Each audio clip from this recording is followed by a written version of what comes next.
여러분의 건강을 책임지는 건강 튜브. 한 주 동안도 건강히 잘 지내셨죠? 저는 비타 속의 노숙입니다. 아우 좀 이렇게 더워요. 여름이다 보니까는 이럴 때 갈증이 날 때는 또 시원한 커피 한 잔 참 좋아요. 이 커피 맛 여러분도 즐기실 수 있는데요.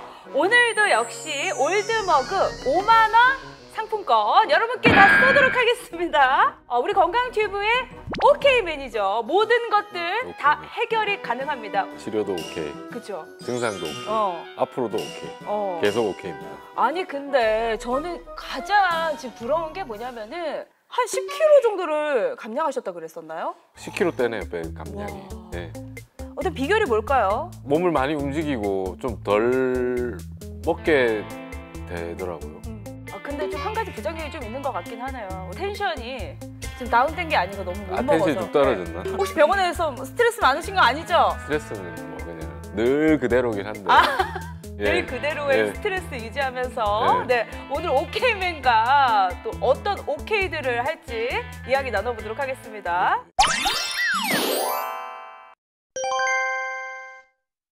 오늘은 우리 원장님의 사례를 직접 소개하면서 그 치료 과정을 한번 공개해 보도록 하겠습니다. 첫 번째 사연부터 한번 볼까요? 저는 50대 중반 남자입니다. 화려한 싱글이라 가족 대신 200마리 강아지를 키우고 있어요. 아주 금쪽 같은 애들이죠. 아이들과 행복한 날들을 보내던 어느 날 목이 아파서 김해 바른병원에 방문했는데 목 디스크 진단을 받게 됐어요. 행여 수술을 하게 되면 나의 사랑, 나의 가족, 해피 뭉치 레오 200마리를 돌볼 사람들이 없어 수술을 완강히 거부했는데요. 아프면 안 되는 분이에요. 네, 반려인들은 아프면 안 돼요. 네. 자연 속에서 강아지를 키우시는 분이에요. 본인 얘기로 200마리 넘는다 그러고 뭐 며칠 걸러서 강아지를 태어나고 또 기르고 하시는 분이 혼자서. 저도 사실 이제 반려인이다 보니까는 반려인들은 이 동물이라고 생각 안 하거든요. 내 가족이라고 생각을 하기 때문에 맞아요. 사실 이분의 책임감이 절로 느껴지는데 뭔가 좀 심각해서 병원에 온 것 같아요. 그렇죠. 어떤 상태였을까요? 처음에 왔을 때는 이제 목이 굉장히 아프고 잠을 못 잘 정도. 고개를 이제 숙이기만 해도 아니면 뒤로 이렇게 젖히기만 해도 팔 쪽으로 이제 전기가 쫙쫙 오는. 팔이 저리고 아리고 쑤시고 뭐 칼로 째는 듯한 통증. 또 강아지 때문에 아파도 쭉 몇 달을 견디면서 지내시다가 한 날 이제 결심하고 저희 병원에 오시게 됐죠. 와, 이렇게는 못 살겠다. 증상은 전형적인 목 디스크 증상이니까 목도 아프고 팔도 저리고 제일 대표적인 증상이거든요. 근데 이 정도의 증상이 나타났다. 이미 목 디스크가 좀 심각한 상태 아닌가요? 사실 강아지 200마리를 키우면서 몇 시간도 못 비우면서 바삐 사시는 분이거든요. 그쵸? 이런 분들이 병원에 오기로 결심했다는 건 이미 죽을 것 같은 증상이 생긴 겁니다. 이미.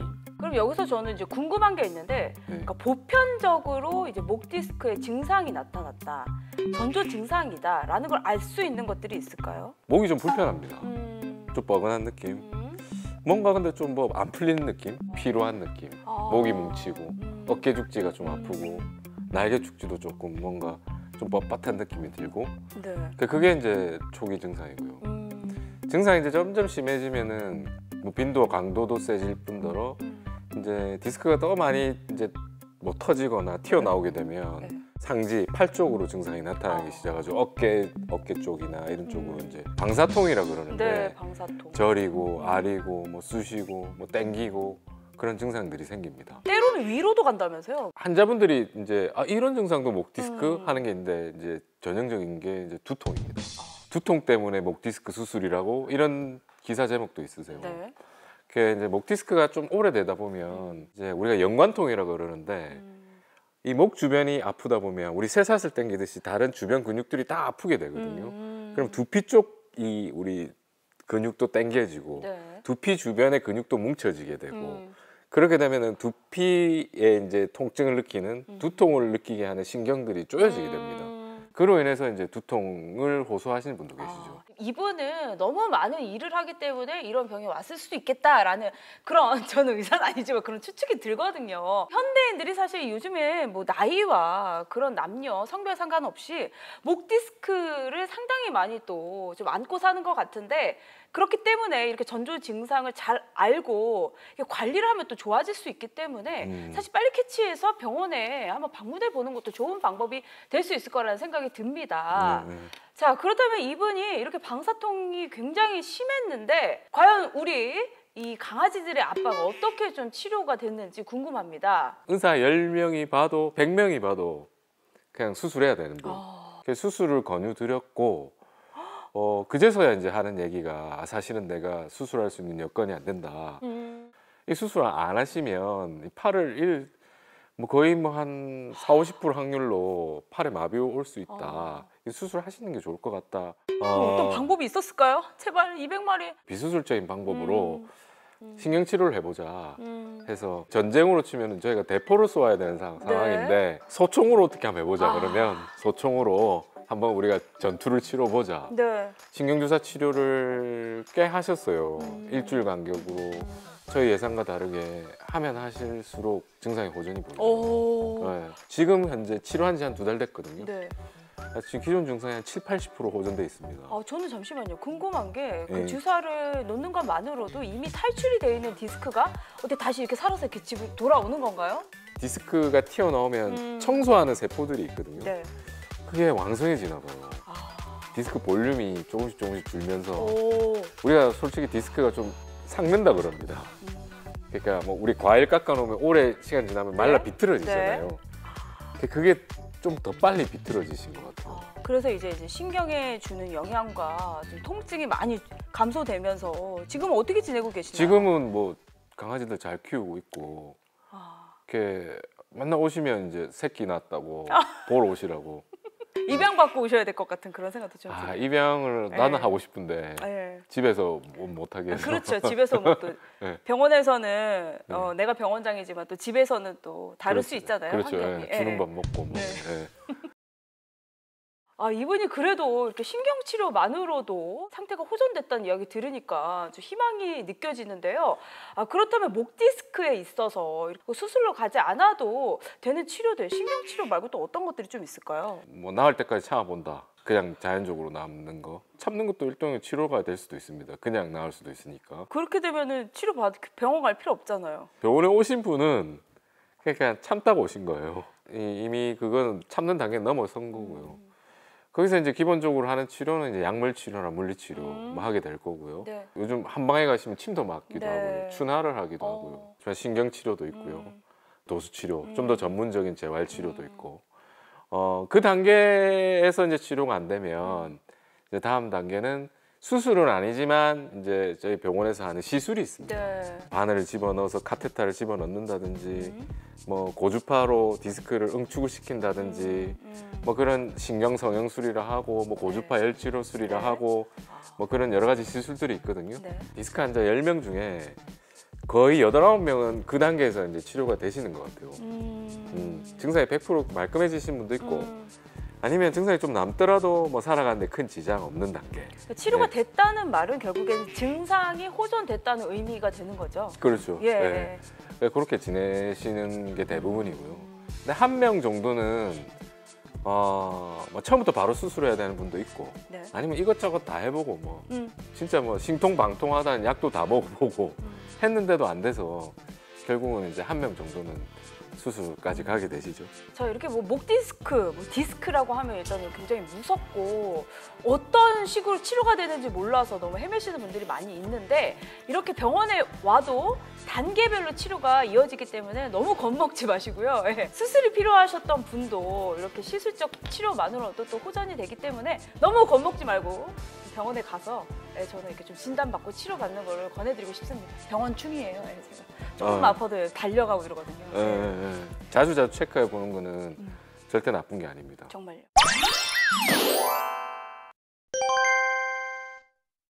자, 그러면 두 번째 우리 환자분 사례로 한번 넘어가 볼게요. 저는 50대를 앞둔 여자입니다. 제게는 토끼 같은 어린 아이들이 있어요. 그러다 김해 바른병원에서 목 디스크 진단을 받고 수술을 해야 한다더군요. 저는 평생 수술을 해본 적이 없는데 그것도 목 수술을? 내가? 죽는 거 아니야? 난 정말 오래 살고 싶다고. 정말 겁이 덜컥 나더군요. 결국 눈물을 펑펑 쏟으며 병원장님께 수술을 받았답니다. 위험 리스크가 너무 크다. 아니요. 아유, 그렇지 않습니다. 뭐 그러니까 사람들의 인식은 네. 목 수술이 위험하다고 생각하잖아요. 네. 그 실제 우리 영화 같은 데 보면 이제 맞아요. 목을 긋는다는 거는 그 생명과도 관련돼 있을 것 같고, 목이 중요한 장기 많이 가거든요. 혈관도 2개 가죠. 큰 경동맥 2개. 식도도 가죠. 기도도 가죠. 그것보다 신경이 많이 이렇게 다 연결돼 신경도 있어요. 다 연결돼 있어요. 네. 그런 위험한 곳이 있긴 있지만 사실은 테크닉상 수술을 하는 사람 입장에서는 목 디스크가 더 쉽습니다. 그 테크닉이 뭔데요? 줄기의 이 복잡도를 따지면 목이 더 간편합니다. 의사 입장으로서는 술기상으로는 더 좀 네. 간편한, 네. 간단한 편이다. 마음이 좀 놓이는 면도 있는 것 같은데. 네. 자, 그럼 이분은 일단 수술이 잘 됐단 말이에요. 어떤 상태였기 때문에 이렇게 수술까지 가야만 했을까요? 이분이 이제 기억에 남는 환자인 이유가 음. 입원해서 수술실에 들어가면서까지 계속 눈물을 진짜 어떡해. 주룩주룩 계속 흘렸었고, 너무 무서운 거지. 흘렸었고 네. 수술하고 이제 또 살았다는 안도감에 눈물까지 흘렸었던 그런 분인데, 진짜 그 받기 싫고 받기 싫은 목 디스크 수술을 할 수밖에 없었던 건 너무 아파서 그랬습니다. 너무 아파서 10분을 잘 수가 없어. 5분, 단 5분도. 너무 아파서 목 아프고 저려서 그거를 그냥 아예 잠을 안 자고 한 2달을 지낸다고 생각하시면 돼요. 이게 사람이 그냥 반쯤 넋이 나갑니다. 그 상태는 좀 어땠던 건가요? 여기서 신경이 좁아진 게 느껴지시죠? 와. 뼈와 뼈 사이에 있는 까만 게 좀 튀어나가신 거예요. 신경 굵기가 지금 여기 보면 대충 한 1cm 정도 돼야 되는데 여기 보시면 한 2mm? 좁아진 거 보이시죠? 이 하얀 부분이. 그게 심한 겁니다. 신경 많이 누르고 있었던 분이세요. 이렇게 오시기 전에 2달 버티신 것 같아요. 물론 치료를 안 한 건 아니고 심지어 마약까지도 마약성 진통제까지 먹었는데도 해결이 안 되는 거예요. 아니, 근데 급성으로 왔다는 거는 뭐 이유가 있나요? 급성으로 온 거는? 예를 들어서 헬스장 가서 용 쓰잖아요. 무거운 물건 용 쓰면 복압이 오르거든요. 복압이 오르면 목에도 핏대서는 한번 보잖아요. 네. 그럼 압이 오르면서 이게 약해진 디스크가 뻥 터지실 수도 있어요. 가벼운 일상생활에서도 터지는 경우 많으세요. 근데 휴대폰 보고 이렇게 있는데 보다가 갑자기 고개 들었는데 뻑 쎄한 느낌, 이쪽이 바람이 싹 통하면서 삐끗한 느낌이 들었는데 그때부터 팔에 시큰한 느낌 오기 시작하면서 그날 밤부터 잠을 못 잤다. 이렇게 얘기하시는 분들 계세요. 우와, 왔네. 그분이 왔네. 온 거죠. 어떻게 나 또 오늘부터 또 고개 천천히 들겠네 또. 예. 오늘 또 하나 늘었네요. 해야 할 일이. 자, 그렇다면 이분은 어떤 수술을 받아서 회복했을까요? 이분은 워낙 두려움도 많으셨고 이렇게 전방절개 자체 수술도 하기 싫은데 전방절개는 더 하기 싫은 상황이라 내 목에 칼이 들어와도 왜 그 칼이 들어온 거잖아요. 그러니까 목 앞으로 오는 거죠. 이렇게. 네. 그냥 내시경으로 치료를 하자. 그래서 후방으로 접근을 했습니다. 후방 접근. 목 뒤로 들어가서 내시경을 넣어서 그러니까 최대한 절개를 많이 하지 않고 내시경관으로 보면서 이제 터진 디스크만 제거를 하자. 이걸 양방향 내시경 수술이라고 그러는데 하나는 내시경에 들어가고 하나는 이제 작업하는 창에 들어가는 겁니다. 내시경만 봐서는 안 눈빛이 되잖아요. 지금이랑 좀 달라요. 예. 이게 수술실에서만 나오는 눈빛인가 봐요. 그런가요? 눈빛이 눈썹을 근데 다 덮어가지고 별로. 척추에도 복강경이 도입됐다고 생각하시면 될 것 같아요. 그러니까 이제 큰 절개를 하지 않고 많은 피부 절개를 하지 않고 그냥 수술을 간단하게 할 수 있죠. 구멍이 2개가 난다는 거거든요. 그래서 구멍 2개가 나고 기존에는 이제 한 방향 수술이 있었는데 한 방향은 이게 수술에 한계가 있었어요. 보는 것까지는 볼 수 있는데 구멍 하나로 들어가니까 작업하기가 좀 힘들었던 거예요. 그래서 구멍을 2개 뚫어서 하나로만 보고 하나로는 다른 쪽 방향으로 우리가 이 작업할 수 있는 쉽게 얘기하면 장비, 의료기구, 뭐 연장 같은 게 들어가야 되죠. 디스크를 뭐 끄집어내고 떼우고 뭐 꾸매고 뭐 하는 작업들을 할 수 있죠. 그러니까 내시경이 들어갈 수 있을 만한 구멍을 최소 절개를 해서 거기에 이제 이렇게 딱 내시경을 넣고 그게 이제 나의 눈이 되는 거죠. 그렇죠. 그래서 거기 네. 안에서 이제 수술을 아주 손쉽게 할 수 있다는 거죠. 그렇죠, 그렇죠. 근데 실제로 이제 이렇게 다 열었을 때보다는 시야가 확보가 안 되기 때문에 네. 이거는 정말 이 수술의 능력치가 굉장히 중요할 거라는 생각이 많이 듭니다. 자, 그럼 이분의 이제 결과를 한번 볼까요? 결과는 까맣게 튀어나왔던 디스크가 제거가 됐던 거고요. 와. 이제 뒤에 열려 있죠. 신경 흐름이 원활해졌죠. 아. 이분은 뒤로 들어갔죠. 뒤에 구멍을 열어서 이 터진 디스크 다 정리하고 지금 잘 지내세요. 와. 병원도 오지도 않으세요. 박수. 예. 다행이고 또 이 목 디스크 수술이 우리의 편견처럼 또 그렇게 항상 위험한 것은 아니다. 또 이런 생각을 하게 되네요. 네.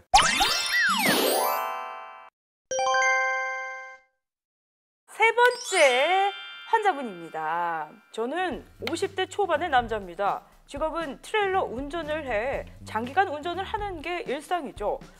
그러다 어느 날 목이 돌려지지 않더군요. 이러다 정말 큰 사고가 날 것 같다. 정말 실제로 큰 사고가 날 뻔한 적도 있습니다. 이게 갑자기 이거 급성인가요? 급성이에요, 이분. 바람 지나가는 그건가요? 쉿. 네. 컨테이너 싣고 네, 다니는 네, 그 차 운전하시는 분이더라고요. 거의 뭐 하루 종일 운전을 하신다고 보면 돼요. 장거리 운전. 네. 직진할 땐 상관없어요. 앞만 보고 가는 거는 오히려 편한데 네.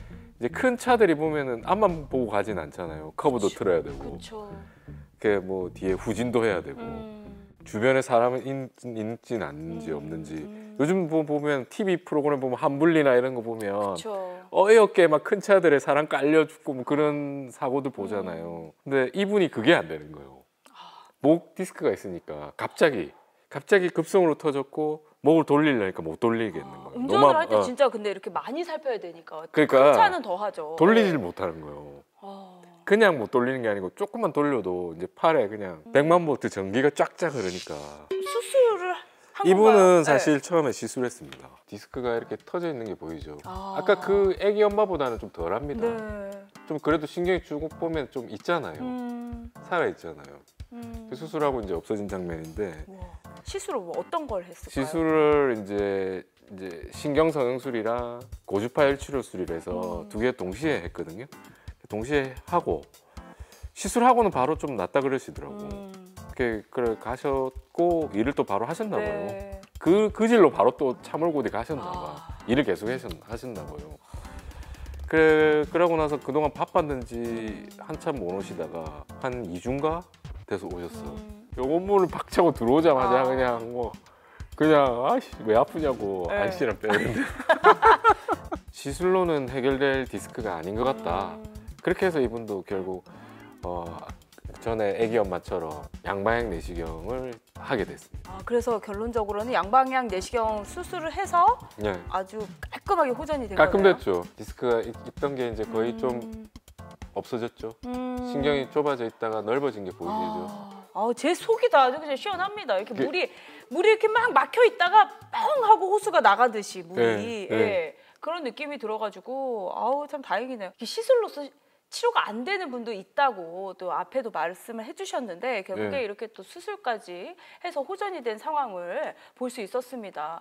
근데 저는 이게 좀 궁금하네요. 우리 오늘 본 사례자 분들은 사실 좀 특수하게 일을 좀 많이 하는 직업군인 것 같은데 특별히 이렇게 뭐 외부 활동, 우리 육체적인 어떤 활동을 많이 하는 게 이 목 디스크에 이렇게 영향을 많이 미치는 건지 뭐 아니면 연령대도 오늘 보니까 다 50대신데 뭐 연령대도 영향이 있는 건지 이런 게 좀 궁금하네요. 다 영향이 있죠. 음. 그 뭐 생활 습관, 뭐 직업적 습관, 뭐 여러 가지 다 영향이 있을 거고 나이도 영향이 있을 거고요. 직업적 습관이나 생활 습관은 네. 한 자세로 뭐 목을 오래 유지하는 게 제일 안 좋은 것 같아요. 네. 뭐 인테리어 작업을 하신 분이 있다 하는데 천장에서 맨날 뭐 이거 못 치는 분도 계시더라고요. 인테리어 업자분들. 예, 예. 네. 그럼 뭐 이거 하루 종일 이렇게 봐야 되잖아요. 그러니까 목이 안 좋으세요. 뭐 생활 습관적으로 따지면 하루 종일 고개 숙이고 그렇죠. 뭐 스마트폰 본다든지 그러니까 한 자세로 오래 있는 자세 있죠. 그거는 목 디스크에 안 좋은 것 같아요. 어떤 뭐 직업적이든 뭐 자세든 뭐 그런 여러 가지 원인에 따라서 그러니까 어떤 뭐 환경적인 요인보다도 한 자세로 오래 유지를 하면은 그게 또 목 디스크에 좀 영향을 많이 미친다 이런 생각이 듭니다. 생활 습관부터 좀 교정을 해봐야 되겠다는 생각이 드는데요. 오늘도 우리 황 병원장님 역시나 오케이맨이었습니다. 아주 오케이. 여기저기 오케이 사례들을 보면서 좀 마음까지 시원해졌는데요. 마지막으로 또 이렇게 보고 계시는 우리 시청자 여러분께 어떤 편견을 깨줄 수 있는 뭐 마지막 말씀 부탁드리겠습니다. 실제 이제 목 디스크가 많습니다. 환자분들 맞아요. 많고 이제 병원에 오시는 분들도 있지만 이제 뭐 안 오고 이제 그냥 꾹 참고 계시는 분도 많이 있거든요. 근데 이제 치료를 좀 안 오시는 분들 중에 보면 이렇게 이제 순서가 좀 바뀌었는데 진짜 목 디스크인지 아닌지 확인을 먼저 하는 과정이 필요하거든요. 근데 막연하게 이제 내가 목 디스크겠지 하고 이제 병을 키우시는 분도 많이 있는 것 같은데 아까도 말씀드렸지만 그런 전조 증상이나 증상이 생겼을 때는 정확한 검사를 통해서 일단 본인 상태를 확인하는 거 그게 제일 중요할 것 같습니다. 병원의 문턱이 너무 높다고 생각하지 마시고 옆집 놀러 가듯이 뭐 그렇게 한번 다녀와 보셔도 좋을 것 같다는 생각이 드네요. 여러분 목이 아프다, 허리가 아프다 하면 어디로 가시라고요? 네, 여기 우리 동굴 목소리 황철은 병원장님이 있는 김해바른병원으로 우리 모두가 건강해지는 그날까지 우리 건강튜브는 계속됩니다. 건강 튜브